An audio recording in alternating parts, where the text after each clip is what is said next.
It's time for our deep dive at number 5. After months of anticipation, today we get the details on the new Apple Watch. At 1 p.m. Eastern time today, the tech giant will begin its first big event of the year, and the wearable is in focus. But how successful will the new device be for the company and the tech sector overall? My next guest believes the Apple Watch is a major game changer for the industry and says the product could kickstart groundbreaking growth around wearables for numerous tech vendors over the next few years. I want to bring in Daniel Ives. He's a managing director at FBR Capital Markets. So, Dan, why do you say this? I mean, this is really the silver bullet event product that not just consumers, but I think the overall technology field has been waiting for. I mean, Apple's the gold standard of technology. So this watch, there's a lot riding on it, not just for Apple, but for the overall industry, just given who Apple is. So the wearable market is really looking at today to being a catalyst to propelling the industry. Right, and as we were saying before, if Apple can't do it with this, then what? Forget about wearables for now? Yeah, I mean, look, they're the modern day Wright brothers. So if Apple can't do it, I think the jury would be really out on if the wearable market can take off. That's why even Samsung, Microsoft, any technology company, as well as the whole ecosystem in terms of wearables, they want Apple Watch to be successful because that could really stimulate a whole ecosystem over the coming years in terms of the wearable market. But how terrible if you are the CEO of Samsung or the CEO of Sony that you have to look to your competitor to invigorate this market, because you yourself, if you are a Samsung or a Sony, you've already gone out and sold wearables, right? I mean, and we know for a fact that the market was, what, 5 million were sold last year.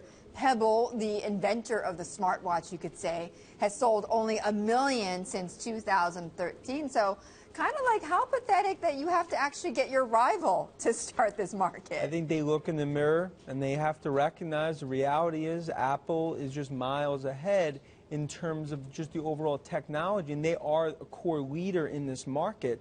So the wearables, even when you think about Microsoft with HoloLens and just virtual reality, it's all related to wearables, because if you think about this market, a $15, $20 billion potential market down the road, it all starts today, where Apple Watch really needs to open up that door for wearables, and competitors, like it or not, they really need Apple to be the trailblazer here and to get consumers over the hump. So is $350, which is a rumored price, going to get consumers over the hump? I think the jury's out a little in terms of what adoption will be. And I think it's not about if they sell 10 million or 30 million units. It's more, do you finally see an inflection point where consumers, core Apple consumers, go to the watch, you start to actually move the needle. And I think if that's successful, it's going to spawn an ecosystem of more wearable technology, apps.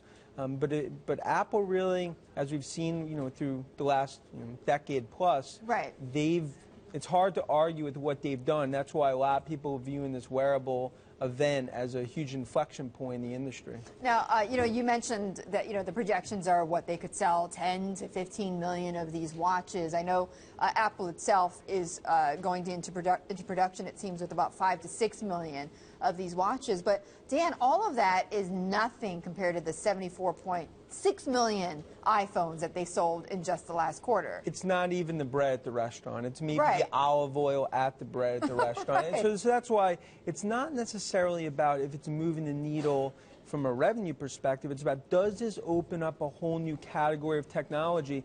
And I think you got to think broader in terms of wearables. It's not just a watch. It's about virtual reality. It's about other wearable technology. It's about going into the enterprise in terms of science and other enterprise applications and big data. Right. So I think it's not necessarily this in terms of what it's doing from a revenue perspective. It's, does this open up an opportunity 2, 3, 4 years for the down the road? Well, is there any chance though? And I don't know how. I mean, I know it's going to work with the iPhone, but could it start to cannibalize any of the sales at Apple? Not really, because you really need your actual phone to actually work with the watch.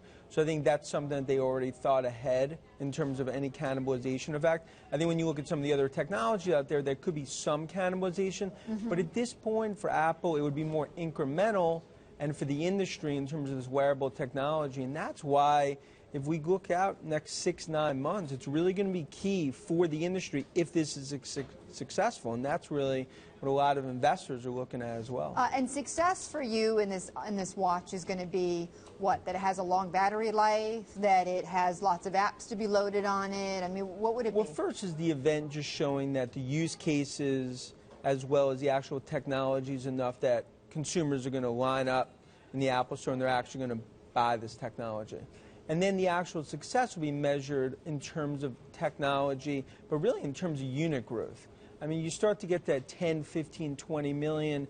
That's where you start to get to the point where, okay, there is some consumer adoption. Yeah. But today... But I mean, like, in order for it to be a success, what do you think it absolutely needs to have? I think it really has to do with it's integrating health. Okay. And it's really integrating more apps and technology that a consumer could look at a $350 price point and say, I could rationalize buying that. It's going to help my life. There's use cases. Health would be the bottom of my list. And it's not because I'm not a healthy person. I try to be a healthy person. But I would say that if it made it easier for me to pay something, if it made it easier for me to talk, or to, like, then I would use it. But that's where Apple Pay, and you start to think about where the technology could lead. Eventually you have your watch. You're going to a deli, you're paying with your watch, you're paying with your wearables. That's what it's all going to open up this whole other, really a paradigm shift in terms of consumers. Will they they built the house, will consumers come?